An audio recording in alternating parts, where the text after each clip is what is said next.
لگاؤ، اس کو ابھی آگ میں ڈال دو۔ تو اس کی ماں نے دیکھا رہی تو یہ ابھی جلا رہے اس کو، تو ایک دم سے کہا نہیں میں نے معاف کیا اپنے بیٹے کو، میں نے معاف کیا۔ تو ماں نے معاف کیا تو پھر اس کی جان نکلی ہے۔ تو اب دیکھیں حضور علیہ السلام کہاں اپنی امتیوں کی رعایت کروا رہے ہیں، بخشش کروا رہے ہیں۔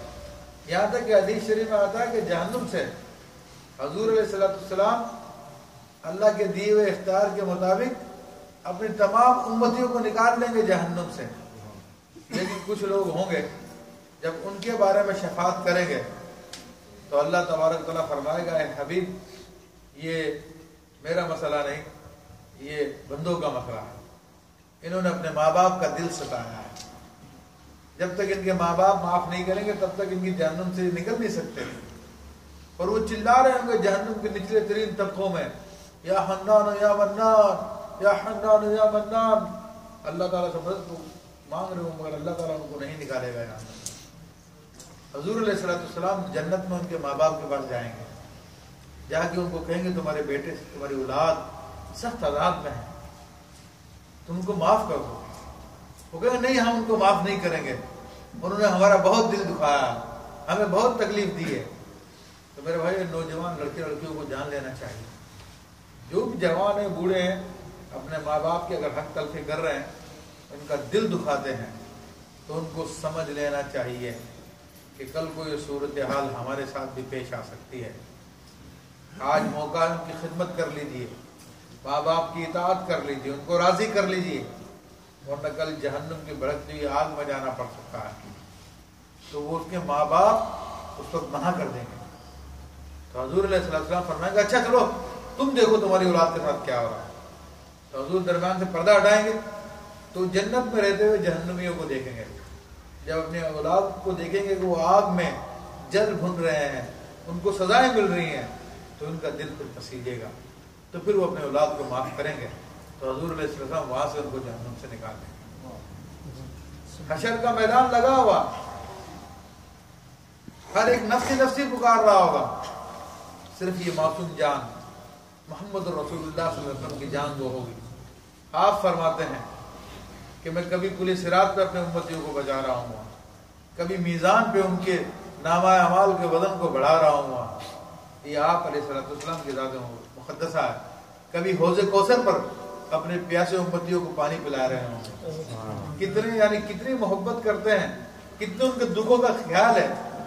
یہاں تک کہ ایک روایت میں یہ بھی آتا ہے کہ ایک امتی کا وزن کیا جائے گا، اس کا نامہ اعمال میں نیکیاں کم ہوگی، اس کے لیے جہنم کا فیصلہ ہو جائے گا۔ آدم علیہ السلام سارے منظر کو دیکھ رہے ہوں گے، فرشتے اس کو دونوں ہاتھوں سے پکڑ کر جہنم کی طرف لے کے جا رہے ہوں گے۔ آدم علیہ السلام جب یہ دیکھیں گے تو پکاریں گے یا محمد آہو یا محمد آہو صلی اللہ علیہ وسلم۔ جس طرح ہم آج یا رسول اللہ کہتے ہیں، آدم علیہ السلام وہاں پر بھی یا رسول اللہ پکار رہے ہیں۔ ہاں وہاں پہ سبھی پکاریں گے، اس کے بغیر کسی کا چارہ کاری نہیں ہے۔ جب تک ان کو منائیں گے نہیں، ان کو راضی نہیں کریں گے، ان کو پکاریں گے نہیں، حساب کتاب بھی شروع نہیں ہوگا۔ جب سارے کے سارے کافر بھی، مسلمان بھی، منکر بھی، ماننے والا بھی جب حضور کو پکارے گا قیامت کے دن، تبھی حساب کتاب شروع ہوگا، اس سے پہلے حساب کتاب شروع ہی نہیں ہوگا۔ لوگ تو تنگ آ جائیں گے میدان محشر میں، کہہ پڑیں گے اللہ تو ہمیں جہنم میں ڈال دے، اس سے تو جان چھڑا ہماری۔ پھر حضور کو جب پکاریں گے، حضور کی بارگاہ میں آ کر بیٹھیں گے، عرض کریں گے، تو حضور فرمائیں گے انا لہا، ہاں اس کام کے لیے میں ہوں، میں تمہاری شفاعت کروں گا، میں حساب کتاب شروع کرواؤں گا۔ تو اس لیے میرے امام اہل سنت فرماتے ہیں آج لے ان کی پناہ، آج مدد مانگ ان سے، پھر نہ مانیں گے قیامت میں اگر مان گیا۔ قیامت میں تو سارے ہی مان جائیں گے نا، لیکن اس وقت ماننے کا فائدہ نہیں، آج مانو یا رسول اللہ کہنے کو، آج پکارو ان کو صلی اللہ تعالی علیہ وسلم۔ تو اس وقت آدم علیہ السلام جو ابو البشر ہے، تمام انسانوں کے باپ ہیں، وہ حضور کو پکاریں گے۔ وہ بڑے بزرگ ہیں، وہ نام لے کے پکاریں گے یا محمدہ یا محمدہ، لیکن وہ بڑے ہیں، وہ پکار سکتے ہیں نام لے کر۔ ہمیں حکم یہ دیا گیا کہ یا رسول اللہ، یا نبی اللہ، یا حبیب اللہ، اس طرح سے پکارے ہم۔ نام لینا ادب کے مطابق نہیں ہے، ان کو پکارنے کے لیے. جس طرح کوئی اپنے باپ کو بلاتا ہے تو کیا اس کا نام لے کے بلاتا یا کہتا ابا جان تشریف لے آئیے؟ نام نہیں لیتا کوئی بھی, چھوٹا بڑوں کا ادب کرتا ہے. تو اس لیے ہمیں بھی یہ حکم دیا کہ حضور کو پکاریں تو نام نہ لیں بلکہ ان کی صفت کو پکاریں, یا رسول اللہ یا حبیب اللہ کہیں. حدیث شریف میں آتا ہے کہ نبی کریم صلی اللہ علیہ وسلم اپنے ٹیبل شریف کو پکڑ کے دوڑتے ہوئے تشریف لائیں گے. آدم علیہ السلام کہیں گے اے محمد صلی اللہ علیہ وسلم, یہ تمہارے امتی کو دیکھو, یہ فرشتے جہنم میں لے کے جا رہے ہیں. حضور علیہ السلام جا کے فرشتوں کو روکیں گے, ٹھہر جاؤ, رک جاؤ, اس کو مت لے کے جاؤ. وہ عرض کریں گے ہمیں تو اللہ نے حکم دیا, ہمیں اللہ نے حکم دیا, ہم تو اس اللہ کی بات مانتے ہیں. اللہ تعالیٰ ارشاد فرمائے گا میرے حبیب کی بات کو سنو, جو وہ کہہ رہے ہیں اس کو مانو. حضور علیہ السلام اپنے امتی کو وہاں سے چھڑائیں گے, اور چھڑا کر پھر ایک روایت میں آتا ہے کہ اس کو ایک پرچی عطا فرمائیں گے, کہیں گے جا کے اب اپنا نامہ اعمال تلوا. وہ پرچی جب نامہ اعمال میں ڈالی جائے گی تو اس کے نیکیوں کا پلڑا بھاری ہو جائے گا اور اس کو جنت کی بشارت ہو جائے گی. تو یہ پرچی کون سی تھی؟ یہ پرچی میں درود شریف تھا جو زندگی میں وہ پڑھا کرتا ہے حضور علیہ السلام پر. تو آج جتنا درود پڑھیں گے اتنی پہچان ہوگی اس بارگاہ میں. تو یہ دیکھیں ایسے اپنے امتیوں سے محبت کرتے ہیں, کسی حال میں چھوڑتے ہی نہیں ہیں, ہر حال میں مدد فرماتے ہیں اپنے امتیوں کو. لیکن سچا امتی تو بنے, سچا ان کا غلام تو بن جائے. صرف نام لینا تو بہت سارے نام لیتے ہیں, نام لینے سے کام نہیں بنے گا, واقعی میں سچا امتی بننا پڑے گا. بہرحال ہری عزیز علیہ ما عنتم, تمہارا مشقت میں پڑھنا ان پہ بہت شاق گزرتا ہے. حریص علیکم, اور تمہارے بارے میں بہت حرص رکھتے ہیں. کس چیز کا حرص رکھتے ہیں؟ حرص کہتے ہیں لالچ کو. کس چیز کا لالچ رکھتے ہیں؟ اس بات کا حرص رکھتے ہیں, اس بات کی لالچ رکھتے ہیں کہ ہم اللہ کے عذاب سے بچ جائیں, ہم جہنم سے بچ جائیں. اس بات میں حضور علیہ السلام کا بہت انٹرسٹ ہے. حضور علیہ السلام خود ارشاد فرماتے ہیں کہ میری اور تمہاری مثال کچھ شخص کسی ہے کہ جس نے آگ جلائی ہو اور اس میں پتنگے اڑ اڑ کے جاتے ہیں, تو اسی طرح اللہ نے جہنم بھڑکائی ہے اور تم لوگ اس میں دوڑ دوڑ کے جا کے گر رہے ہو جہنم میں. وَأَنَا آخُذُكُمْ بِحُجْزِكُمْ, اور میں تمہارے پیچھے سے کمر پکڑ پکڑ کے تمہیں نکال رہا ہوں جہنم سے. تو اس قدر حضور علیہ السلام حرص رکھتے تھے کہ لوگ جہنم میں جانے سے بچ جائیں. میرے بھائیوں, یہ آیت طیبہ کا مختصر سا مفہوم میں نے آپ کے سامنے بیان کیا. اس کے بعد والی آیت طیبہ ہے حسبی اللہ لا الہ الا هو علیہ توکلت وهو رب العرش العظیم. اب یہ ایسی آیت طیبہ ہے کہ بہرحال اس کا معنی بھی پورا تو پورا, لیکن میرا ٹائم نہیں ہے کہ اس کی تفسیر میں بیان کروں.